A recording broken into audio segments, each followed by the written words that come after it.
हाँ जी, नमस्कार। कैसे हैं सब? सब बढ़िया?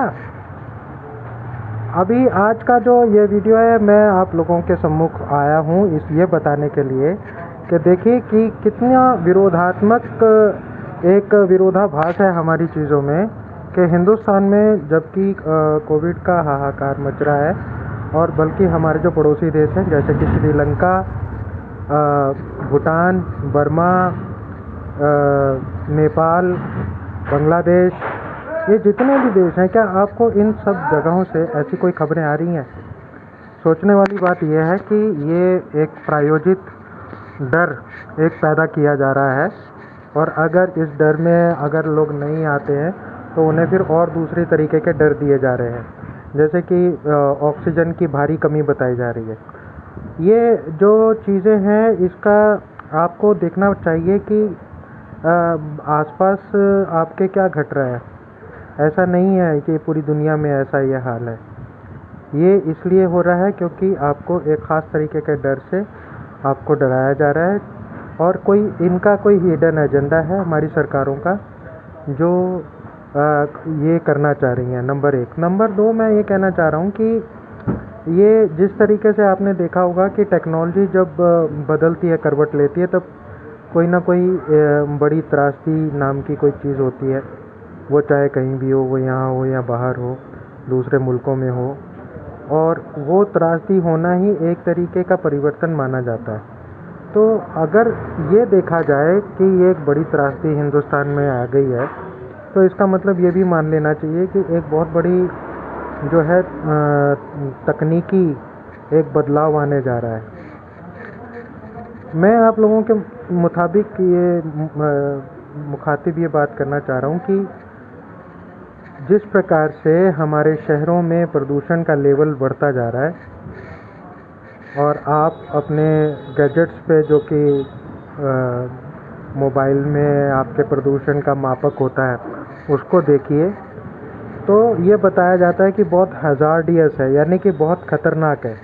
आप इस तरीके के वातावरण में सांस नहीं ले सकते, और वहाँ पर एक लाइन ये भी लिखी होती है कि आप अपने घरों के अंदर बंद रहिए, बहुत आवश्यक होने पर ही बाहर निकलिए, क्योंकि बाहर की हवा बहुत जहरीली है, जो कि आपकी सेहत के लिए बहुत ख़राब है।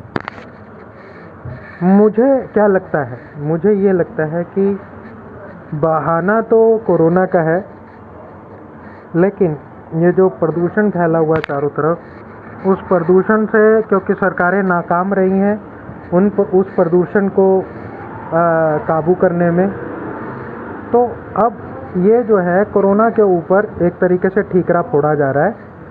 और ये जो आप अस्पतालों की हालत देख रहे हो, ये इसलिए हो गई है कि सरकारें यहाँ भी फेल हो गई हैं। सरकारें प्रदूषण के मामले में तो फेल हो ही गई थी, सरकारें अब जो है वो कोरोना के मामले का जो डर इन्होंने बनाया था, उस डर से भी ये फेल हो गए हैं। हमारा पूरा जो हेल्थ सिस्टम है वो कोलैप्स हो चुका है, गिर चुका है, और कहीं से भी कहीं कोई सपोर्ट नहीं आ रहा है। पहले ऐसा होता था कि किसी देश में अगर कोई त्रासदी होती थी तो जो दुनिया के बाकी के मुल्क हैं वो उन्हें सहायता भेजा करते थे, जो कि यहाँ इस समय मौजूदा सरकार के साथ नहीं देखा जा रहा है। मैं सिर्फ इस सरकार की बुराई नहीं कर रहा हूँ, मैं पिछली सभी सरकारों की बुराई कर रहा हूँ। इसका कारण यह है कि हम सिर्फ वोट देना तो जानते हैं, लेकिन सरकारों से सवाल करना नहीं जानते हैं। और सरकारों से सवाल करना हमें ज़रूर आना चाहिए, और हमें ज़रूर करना चाहिए। यदि हम वोट देते हैं तो सवाल करने का अधिकार भी है हमें, लेकिन होता यह है कि ये सरकारें हमें आपस में लड़ाकर, चाहे वो हिंदू मुसलमान हो, चाहे अमीर गरीब हो, चाहे यहाँ कोई और तबके की बात हो, तो इस तरीके से हमें लड़वाकर असली मुद्दों से ये हमें अलग कर देती हैं। तो ये वीडियो मैं यहाँ इसलिए डाल रहा हूँ कि आप लोग सचेत हो जाइए। मैं आपको बार बार आकर ये इंडिकेट करता रहूँगा, बताता रहूँगा आपको कि क्या हो रहा है असल में। सरकारों का एक बहुत ही गहरा षड्यंत्र है, और इस षड्यंत्र में सभी सरकारें शामिल हैं, वो किसी भी स्टेट की हो या सेंट्रल की हो, पिछली हो या मौजूदा हो, सभी सरकारें, क्योंकि इनके पास तो हर चीज़ का डिटेल होता है, गवर्नमेंट के पास हर चीज़ का डिटेल होता है। आप ये मत समझिए कि सरकारों को नहीं पता, सरकारों को सब कुछ पता है। तो इसलिए आप सभी को ये मैं कहना चाहता हूँ कि सजग रहिए, डरिए मत। ये जो कोरोना है ये कुछ नहीं है सिवाय डर के।